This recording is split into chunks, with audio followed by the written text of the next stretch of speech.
ఎస్ఆర్పురం మండలం కొత్తపల్లిమెట్టలో జరిగిన సర్పంచ్ల సన్మాన సభలో రాజకీయ వాతావరణం వేడెక్కింది. దీపిక కళ్యాణ మండపంలో నిర్వహించిన కార్యక్రమంలో మాజీ డిప్యూటీ సీఎం నారాయణస్వామితో పాటు వైసీపీ ఇన్ఛార్జ్ కృపాలక్ష్మి పాల్గొన్నారు. ఈ సందర్భంగా కృపాలక్ష్మి మాట్లాడుతూ కూటమి ప్రభుత్వం ఏర్పడినప్పటి నుండి అన్యాయాలు, అక్రమాలు పెరిగిపోయాయి అని, ప్రజలకు న్యాయం జరగడం లేదని విమర్శించారు. అలానే ఏబిఎన్ ఆంధ్రజ్యోతి ఎండి ఆర్కే రాధాకృష్ణపై తీవ్ర వ్యాఖ్యలు చేస్తూ మహిళల గురించి వ్యాఖ్యానించే ముందు తన మాటలను పరిశీలించుకోవాలి అని హెచ్చరించారు. మహిళలను, వైసీపీ నాయకులను అవమానించేలా మాట్లాడితే సహించబోమని స్పష్టం చేశారు.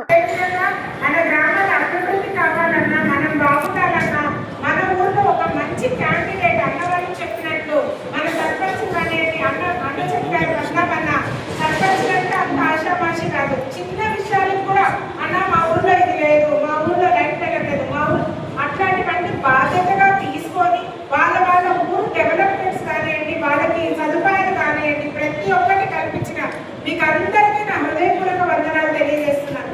అదేవిధంగా మనం చూసినట్లయితే జగనన్న గారు ప్రతి ఒక్క రంగంలో మహిళలు ముందు స్థానంలో ఉండాలని, మహిళలకి ఆశీర్వదించి మహిళలు కూడా అన్ని రంగంలో ముందుకు నిలబెట్టారు. అదేవిధంగా సర్పంచులు కూడా చాలా మంది మా మహిళా అక్క చెల్లెమ్మలు కూడా ఏ విషయంలో కూడా వెనక చేయకుండా, ఎక్కడ ఇబ్బంది పడకుండా, ఎవరికి ఏది కావాలో మీరందరూ ధైర్యంగా ముందుకొచ్చి చేసిన దానికి మీకు అందరికీ మరొకసారి కృతజ్ఞతలు తెలియజేస్తున్నాను.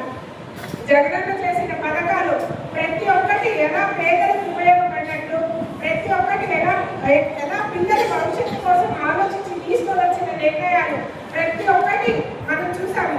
ఈ కూటమి ప్రభుత్వం ఏర్పడినప్పటి నుంచి మనం గమనించినట్లయితే ఎక్కడ చూసినా వీళ్ళ యొక్క స్వార్థం కోసము అన్యాయాలు, అక్రమాలే మనం చూస్తున్నాము.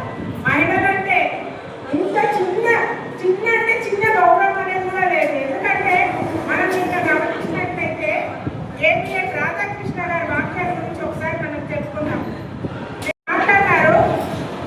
మీరు మాట్లాడేది ఒకసారి మీరు చూసుకోండి. మీ ఇళ్లలో కూడా మహిళలు ఉన్నారు, కూతుళ్ళు ఉన్నారు. ఇంకొకసారి కానీ మా వైఎస్ఆర్సీపీ మహిళల గురించి కానివ్వండి, మా వైఎస్ఆర్సీపీ అన్నదమ్ముల గురించి కానీ, నాయకుల గురించి మాట్లాడారంటే మూతి పలు రాళ్ళపై కొట్టామని చెప్తున్నాము.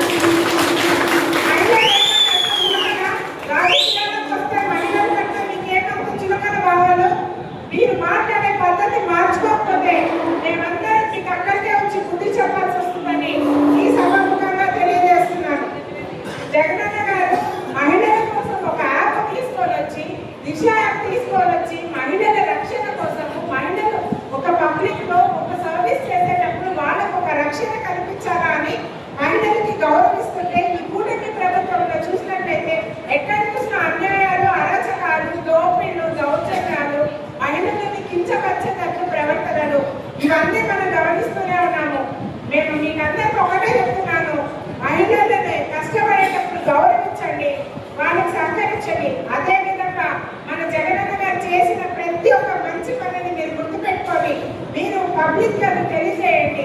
రాబోయే కాలంలో ఎలక్షన్స్ వస్తాయి, తప్పకుండా మనమందరం కలిసి పోరాడి జగనన్న గారిని మళ్ళీ ముఖ్యమంత్రిని చేసుకోవాలని, అంతవరకు ఎన్ని కష్టాలు వచ్చినా మనమందరం ధైర్యంగా ఎదుర్కొంటామని మనస్ఫూర్తిగా తెలియజేస్తున్నాను. జై జగనన్న! మరొకసారి కృతజ్ఞతలు తెలియజేస్తున్నాను. జగనన్న చేసిన పథకాలు ప్రతి ఒక్కటి ఎలా పేదలకు ఉపయోగపడినట్లు, ప్రతి ఒక్కటి ఎలా పిల్లల భవిష్యత్తు కోసం ఆలోచించి తీసుకొని వచ్చిన నిర్ణయాలు ప్రతి ఒక్కటి మనం చూసాము. ఈ కూటమి ప్రభుత్వం ఏర్పడినప్పటి నుంచి మనం గమనించినట్లయితే ఎక్కడ చూసినా వీళ్ళ యొక్క స్వార్థం కోసము అన్యాయాలు, అక్రమాలే మనం చూస్తున్నాము. మహిళలంటే ఇంత చిన్న గౌరవం అనేది కూడా లేదు. ఎందుకంటే మనం నిన్న గమనించినట్లయితే ఏబిఎన్ రాధాకృష్ణ గారి వాక్యాల గురించి ఒకసారి మనం చెప్పుకున్నాం. మేము ఒకటే అడుగుతాము, ఏమయ్యా రాధాకృష్ణ గారు మీరు మాట్లాడినారు, మీరు మాట్లాడేది ఒకసారి మీరు చూసుకోండి. మీ ఇళ్లలో కూడా మహిళలు ఉన్నారు, కూతుళ్ళు ఉన్నారు. ఇంకొకసారి కానీ మా వైఎస్ఆర్సీపీ మహిళల గురించి కానివ్వండి, మా వైఎస్ఆర్సీపీ అన్నదమ్ముల గురించి కానీ, నాయకుల గురించి మాట్లాడారంటే